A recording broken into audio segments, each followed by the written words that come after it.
Have you ever had to walk away from a toxic family member? No names, just yes or no. You know that gut-wrenching moment when the people who are supposed to be your rock during the darkest times vanish into thin air,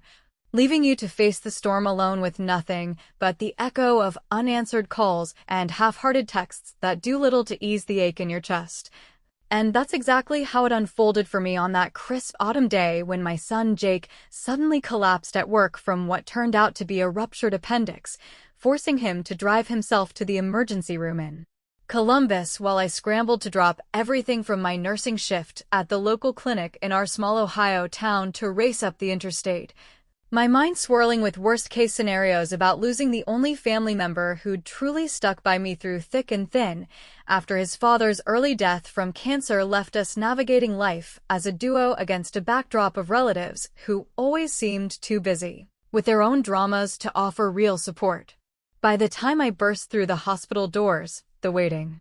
room already felt like a limbo of faded hope, with its harsh fluorescent lights buzzing overhead and rows of uncomfortable plastic chairs that did nothing to cushion the anxiety building inside me as I paced back and forth,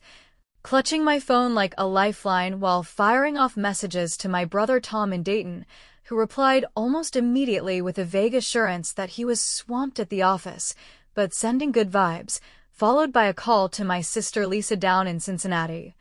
whose voice came through distracted over the hum of what sounded like a lively gathering at her house, claiming she couldn't possibly make the drive because of some impromptu dinner party, but promising to check in later,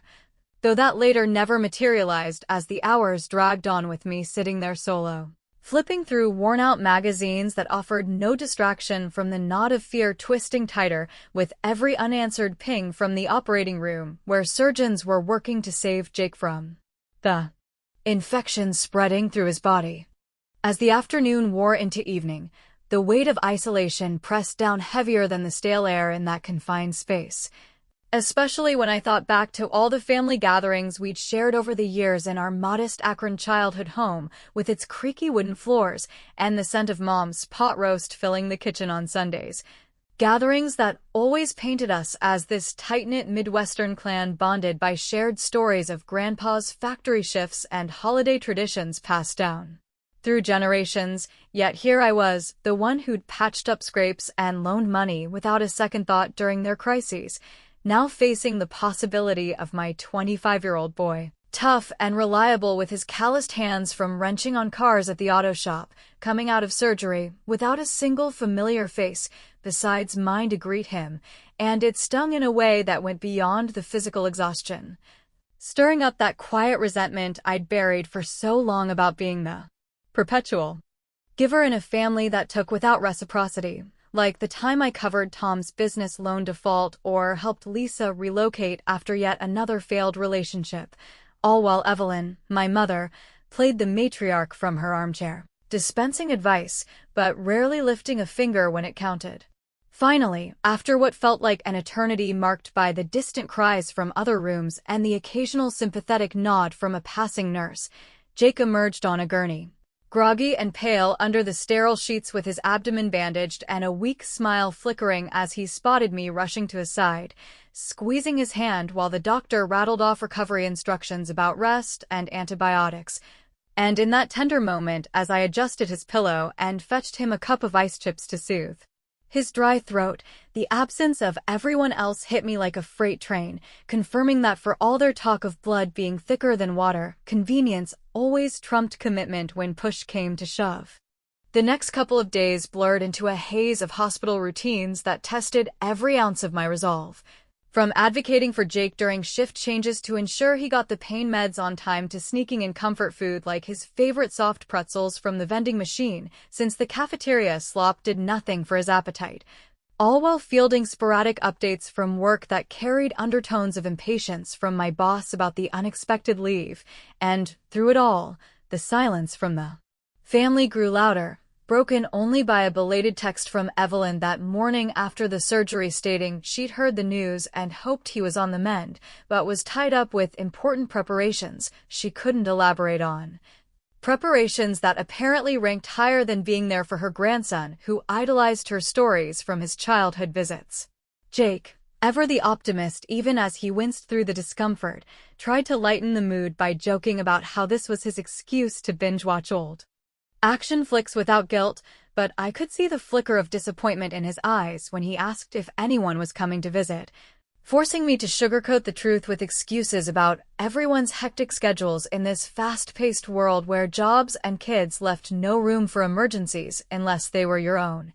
Though deep down I knew it was more about selective priorities that had always favored their comfort over ours. Then, on the third day, as Jake showed signs of improvement, sitting up a bit more steadily, and even cracking wise about never trusting street tacos again, my phone rang with Evelyn's name lighting up the screen. And I stepped into the quiet hallway lined with motivational posters that rang hollow in the moment, expecting perhaps a genuine check-in or an offer to bring over some homemade soup like she used to do back in the day. But instead her voice cut through sharp and entitled, launching straight into a plea for financial help without so much as asking about Jake's condition, explaining that she urgently needed $10,000 for a once-in-a-lifetime dress required for an upcoming event she described in vague, glowing terms that hinted at some social gala or family milestone, as if my recent ordeal was just background noise to her immediate wants. That demand landed like a slap across the face amid the clinical smells of antiseptic and the muffled voices of staff down the corridor, my mind reeling from the audacity after the emotional void of the past 72 hours where she'd been conspicuously absent. Her focus now laser-locked on extracting cash from me as though I were an endless well rather than a daughter stretched thin by hospital parking fees and time off work, and in that instant, flashes of past sacrifices flooded back. The roof repair I'd funded for her house without thanks, the down payment on her new car that disappeared into maintenance, woes she never detailed, fueling a slow-burning fire that shifted from hurt to a calculated determination to respond in a way that would underscore the imbalance without descending into the shouting matches she'd always won by playing the victim card. I murmured something non-committal about considering it while my free hand gripped the doorframe for support, watching through the glass as Jake flipped channels aimlessly, oblivious to the fresh wound opening up, and as I ended the call with the hallway's echo amplifying my uneven breaths, a plan crystallized in my thoughts. Not one of outright refusal that would invite her manipulative tears, but a subtle, pointed gesture that would force her to confront the respect she'd long overlooked. Something that started with logging into my banking app right there in the dim light and initiating a transfer so small yet symbolic it promised to ripple through our tangled family dynamics in ways none of us could yet predict, leaving me to wonder as I returned to Jake's room with a forced smile what chain reaction I'd just set in motion that afternoon. Reflecting on the tangled web of our family history as I drove Jake home from the hospital that crisp afternoon with the autumn sun filtering through the windshield and casting long shadows on the dashboard while he dozed fitfully in the passenger seat nursing his tender side, I couldn't help but trace the roots of this latest betrayal back to those formative years in our Akron neighborhood where the air always carried the faint tang of steel mill smoke and neighbors gathered on porches to swap stories about making ends meet in the heartland. A time when Dad was still alive working double shifts at the factory to keep the lights on in our modest two-story house with its peeling white paint and the backyard swing set where Jake first learned to pump his legs high enough to feel like he was flying. Yet even then the dynamics were skewed with me emerging as the responsible one who mediated between Tom's hot-headed schemes like his teenage dreams of starting a band that never panned out, and Lisa's dramatic flair for turning minor setbacks into full-blown crises that demanded everyone's attention, while Evelyn ruled the roost from her kitchen throne dispensing wisdom laced with subtle expectations that we'd all orbit her needs without question. A pattern that only intensified after Dad's cancer diagnosis turned our Sundays from pot roast feasts to hushed vigils around his hospital bed, where I'd juggle nursing school classes by day and family caretaking by night, emerging scarred but steadfast as the one who buried him with dignity on a shoestring budget and then shouldered the emotional load for everyone else who scattered like leaves in the wind when the grief hit hardest. Those memories resurfaced unbidden as we pulled into our driveway lined with the same maple trees that had shaded Jake's childhood bike rides, the house feeling both sanctuary and echo chamber for the resentments I'd tucked away like old photo albums in the attic. Resentments that boiled over now. Not just from Evelyn's callous demand, but from the collective indifference that had left me isolated in that waiting room, a stark reminder that for all the Midwestern values of family first we'd been raised on, self-preservation always seemed to trump solidarity when the stakes involved actual sacrifice beyond a sympathy card or a forwarded meme. Once inside with Jake settled on the living room couch surrounded by throw pillows I'd fluffed to support his back and a tray of saltines to ease his nausea from the painkillers,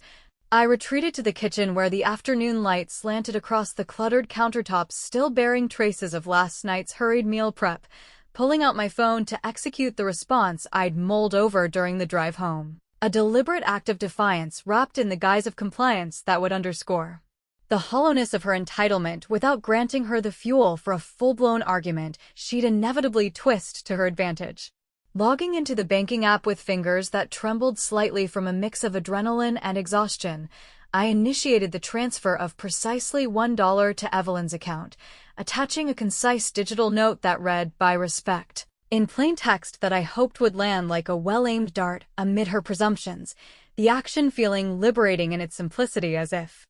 I'd finally exhaled a breath held captive for decades of one-sided generosity.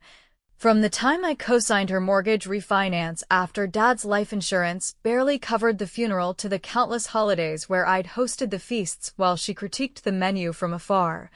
And as the confirmation pinged on my screen with the transaction timestamped against the backdrop of Jake's soft snoring from the next room, a wry smile tugged at my lips imagining her reaction when the alert buzzed on her. And, perhaps while she was sorting through whatever preparations had kept her from the hospital, preparations that now seemed suspiciously self-serving in light of her abrupt financial plea. She didn't keep me waiting long, her call coming through within minutes as I poured myself a much-needed cup of coffee that steamed reassuringly in the mug Jake had made me in grade school. Her voice pitching into that familiar blend of indignation and faux hurt that always aimed to disarm, demanding to know if this was some kind of cruel prank and insisting the dress money was non-negotiable for an event tied to family legacy. She refused to detail further, but I kept my tone even,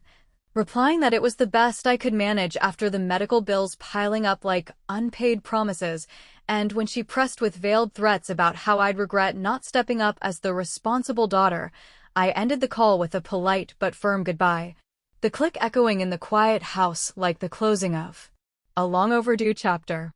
That small victory carried me through the evening as I helped Jake navigate the stairs to his room with careful steps to avoid jostling his incision.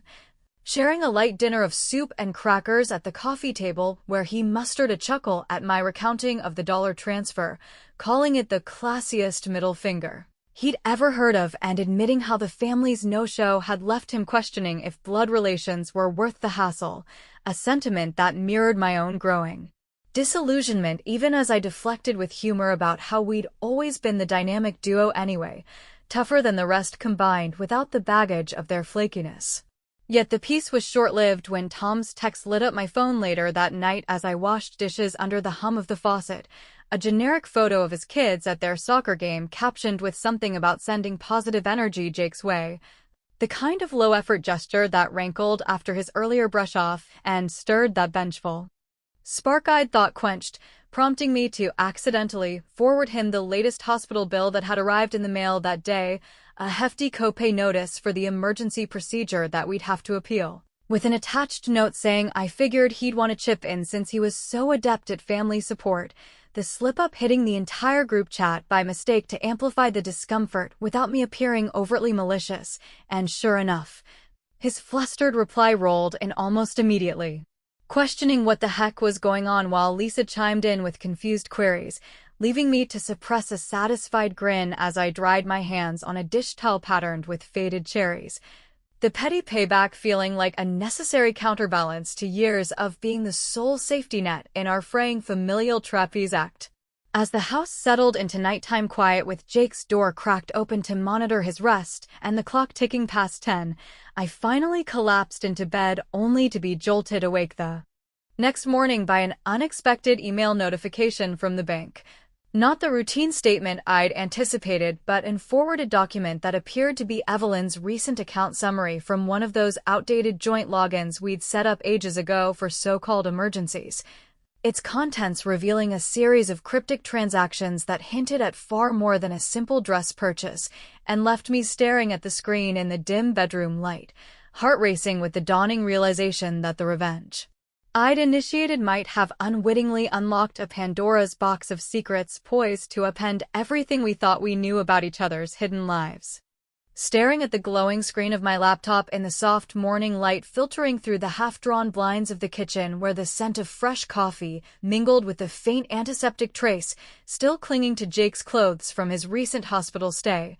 I felt a surge of uneasy curiosity wash over me as I scrolled through the details of that forwarded bank statement that had arrived like an unsolicited confession in my inbox overnight, the document laying bare a labyrinth of transactions that painted Evelyn's financial life in strokes far more chaotic than the tidy narratives she'd always spun during our family calls about her comfortable retirement, funded by Dad's pension and a bit of savvy investing. With line items jumping out at me like suspicious shadows, recurring withdrawals to online vendors labeled cryptically as event services, totaling several $1,000s over the past few months, interspersed with transfers to what looked like high-interest loan apps that she must have downloaded in a moment of desperation, all time-stamped around the same period she'd mentioned her mysterious preparations.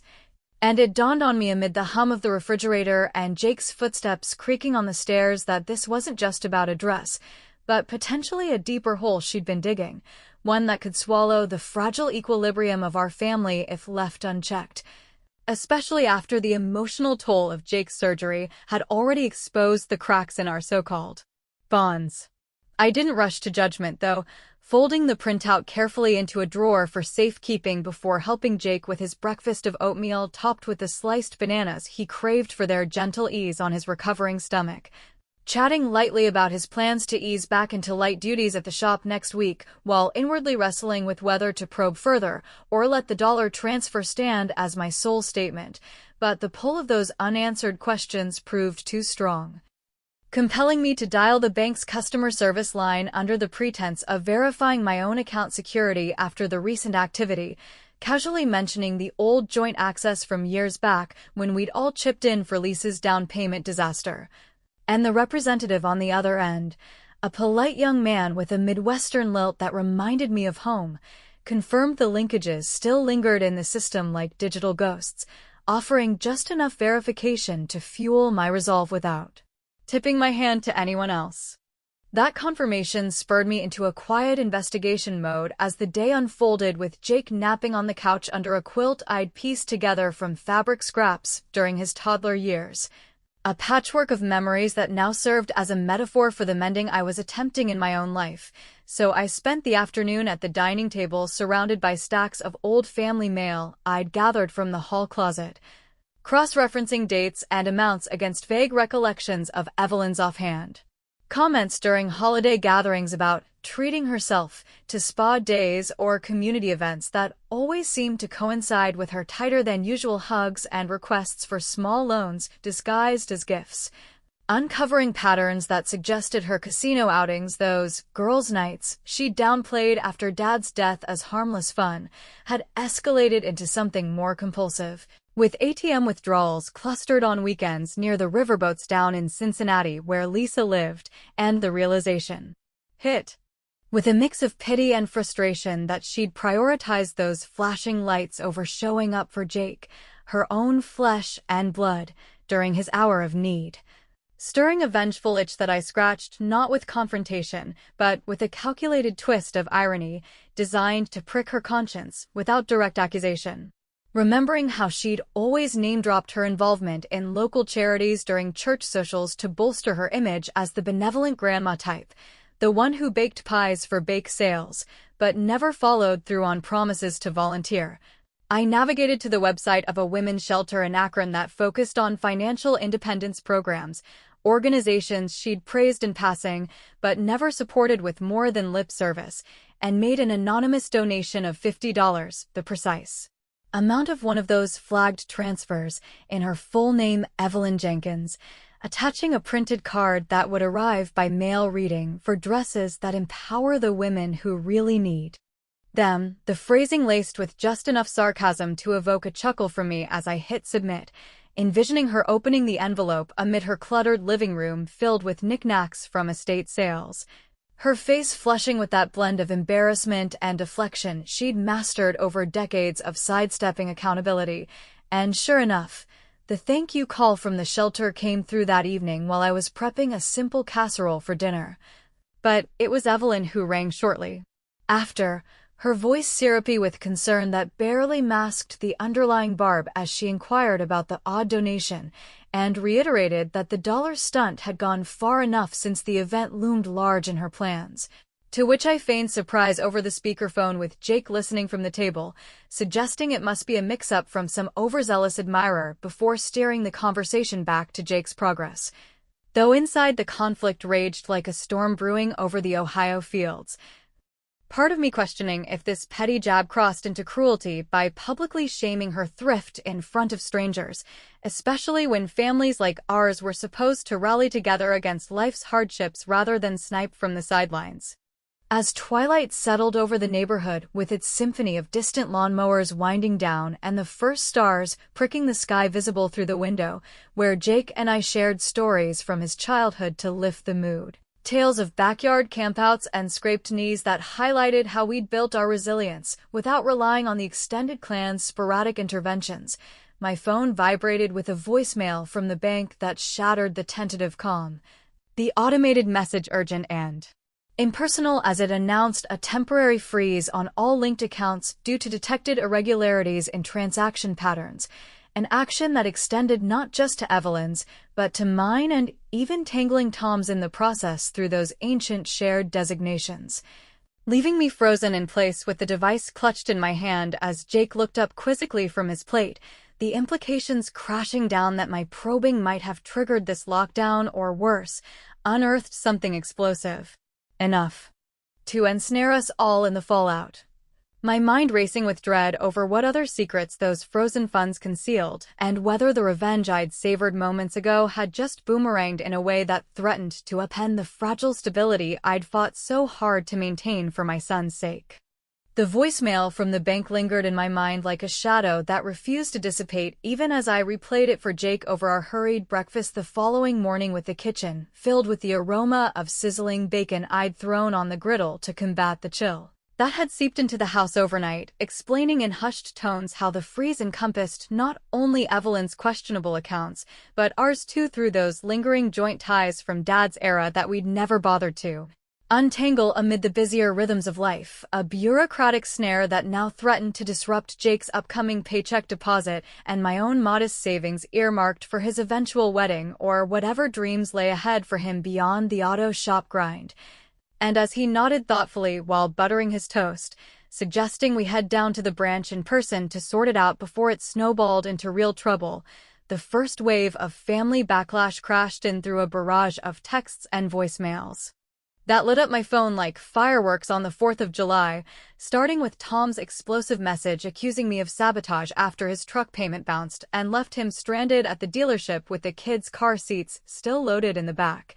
His words laced with that brotherly frustration he'd always wielded like a blunt instrument whenever his plans derailed, followed by Lisa's tearful call from Cincinnati where she wailed about overdraft fees hitting her grocery budget just as she was stocking up for a neighborhood potluck, pleading for me to fix whatever mess I'd made with Mom, as if I were the sole architect of our collective misfortunes rather than the one left holding the bag time and again. I let the notifications pile up unanswered at first, focusing instead on bundling Jake into his coat for the drive to the bank, where the teller behind the bulletproof glass confirmed the hold stemmed from flagged patterns in Evelyn's activity. Those casino-linked withdrawals I'd pieced together, triggering an automatic review that rippled outward like a stone skipped across a pond, advising us to provide documentation to lift it, but warning that full resolution could take days if not weeks. A timeline that gnawed at me as we exited into the crisp air scented with impending rain, my thoughts already shifting from defense to a more proactive confrontation that would force Evelyn to own up to the chaos she'd sown without me shouldering the blame alone. By midday, with Jake resting back at home after the bank's sterile lobby had worn him out more than he'd admit, I steered my SUV toward Evelyn's apartment complex on the outskirts of town. The kind of low-rise brick building with faded awnings and resident parking littered with faded bumper stickers from long-ago political campaigns that spoke to the unpretentious lives of retirees scraping by on fixed incomes, pulling up just as a light drizzle began pattering against the windshield and, steeling myself for the showdown, I delayed too long, knocking firmly on her door adorned with a generic fall wreath that looked store-bought rather than handcrafted like the ones she'd once made for our holidays. She answered after a moment's hesitation, her face a mask of weary indignation framed by the disheveled perm she favored and the cardigan draped over her shoulders like armor, ushering me inside to the cluttered living room where stacks of unopened mail teetered on side tables amid porcelain figurines collected from flea markets and the faint musty odor of takeout containers from recent solitary meals, and as we settled on the sagging couch with its floral pattern worn thin from years of use, I laid out the facts without preamble. The neglect during Jake's surgery that had carved a hollow in my chest deeper than any scalpel, the audacious dress demand that followed like an insult to top injury, and now this account freeze that had ensnared the whole family in her financial web, prompting her to launch into a defensive monologue about how the event was a legacy celebration tied to Dad's old investments she'd been safeguarding for all of us, a slip that revealed just enough about those old papers she'd mentioned before to hint at an inheritance dispute simmering beneath the surface, one where she'd quietly maneuvered to control the dispersal in ways that favored her comfort over equitable shares. That partial confession ignited my next move, a revenge brewed in the quiet hours of the previous night when I'd scoured online directories for the collections agency linked to one of her larger loan notations, composing an anonymous email tip with screenshots from the statement that outlined the patterns without incriminating myself, hitting send from a throwaway account as I sat in her driveway earlier. The satisfaction blooming like a secret garden as I imagined the hounds closing in on her overdue tabs and forcing a reckoning she couldn't charm her way out of yet. Even as I watched her fidget with a loose thread on her sleeve during our talk, deflecting with tales of how life's pressures had led her astray, a pang of doubt crept in when she mentioned how the fallout might clip Tom's ability to cover his boys' braces or Lisa's rent, making me question if my witty escalation had veered into territory that punished the innocent extensions of our bloodline, turning what started as personal payback into a broader family fracture that viewers might condemn as overreach when dialogue and boundaries could have sufficed. The conversation wrapped uneasily with her promise to handle the bank and a hug that felt more obligatory than affectionate, leaving me to drive home through the thickening rain that blurred the taillights of passing semis on the highway, my wipers slapping rhythmically against the glass as I replayed her words about the legacy event and wondered what other layers lurked in those safeguarded papers that could rewrite our histories, the dilemma weighing heavier with each mile as Jake greeted me at the door with a concerned look and a hot mug of tea, sharing how a coworker had texted about covering his shifts, but hinting at the shop's tight margins that made prolonged absences risky,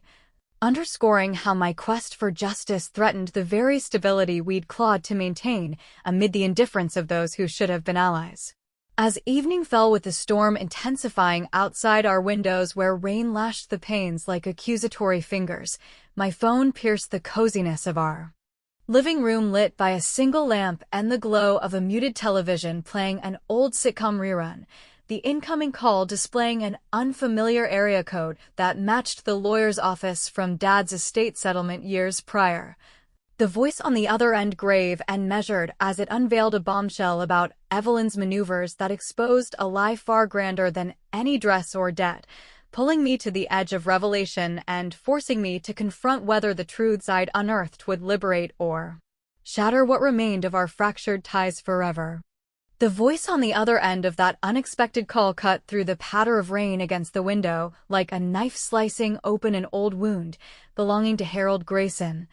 The family lawyer who'd handled Dad's estate back when I was still in my 30s, navigating widowhood and single motherhood with Jake as my anchor amid the storm of grief and mounting bills. His tone measured and confidential as he explained that Evelyn had been quietly liquidating portions of the inheritance assets, those modest investments in local bonds and a small parcel of land near the river that Dad had earmarked equally for all his children and grandchildren, to cover upwards of $20,000 in accumulated casino debts she'd racked up over the past 2 years, disguising the expenditures as preparations for a non-existent legacy event. That was really just a ploy to siphon funds before a scheduled review that would have distributed the remaining shares transparently and the dress demand, he revealed.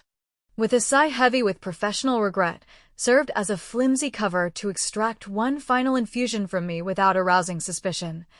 All while the account freeze I'd inadvertently triggered through my inquiries had stalled her latest withdrawal attempt just in the nick of time,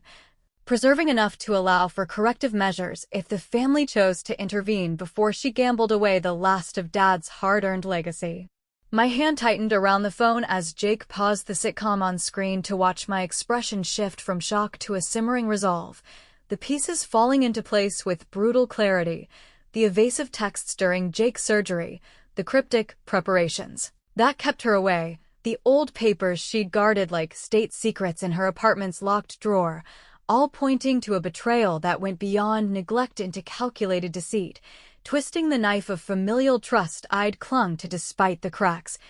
And in that moment, amid the cozy lamplight casting warm shadows on the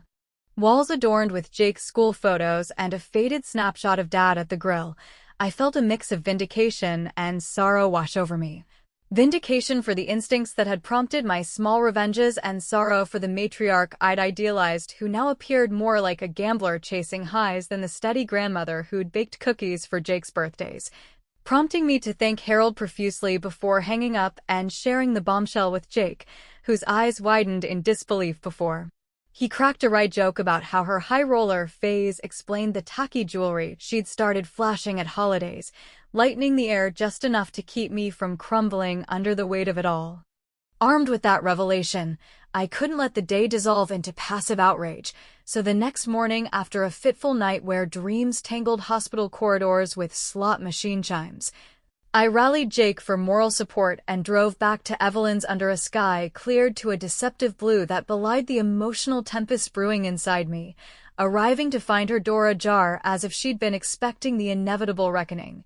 Her living room even more disheveled than before, with empty coffee mugs scattered like evidence of sleepless scheming and the faint scent of cigarette smoke lingering despite her claims of quitting years ago. She looked up from the couch where she nursed a cup of tea, her eyes red-rimmed and defensive as I dove straight into the confrontation without the softening pleasantries that had failed us before, recounting Harold's disclosures in steady detail. The liquidated bonds meant for Jake's future, the casino markers disguised as event costs, the dress as a desperate